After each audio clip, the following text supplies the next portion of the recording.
Tatlong paraan para mahalin ang sarili mo. Kasi kung hindi mo alam paano mahalin ang sarili mo, don't worry, hindi ka nag-iisa. Marami.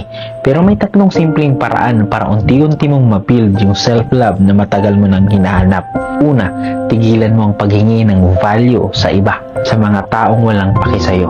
Kasi pinahihirapan mo lang talaga yung sarili mo kapag pinipilit mong maging enough sa maling tao. Hindi ka naman pinapansin, hindi ka nire-respeto o ginagamit ka lang kapag convenient. Kung gusto mong mahalin ang sarili mo, unang step, iwasan ang mga taong sinisira ka. Pangalawa, wag mo talagang i-compare ang sarili mo sa ibang tao.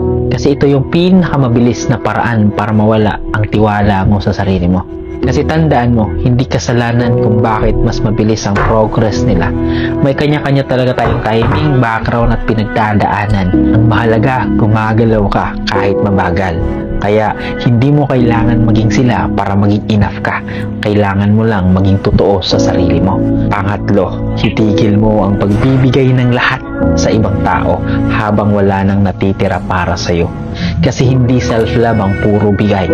Hindi ka mabait kung pinapabayaan mo na yung sarili mo para lang mapasaya ang lahat. Kasi kung ubos ka na, wala ka ring maibibigay.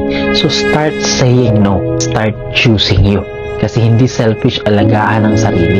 Natandaan, start choosing you. Kasi hindi selfish ang alagaan ng sarili. Self-love yun. Kaya ulitin ko, iwasan mo yung mga taong walang pake sa'yo. Huwag kang mag-compare. Parang awa mo.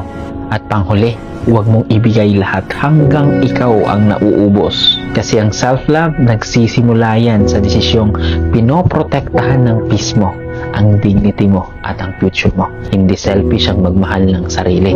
It's survival at higit sa lahat, it's mandatory.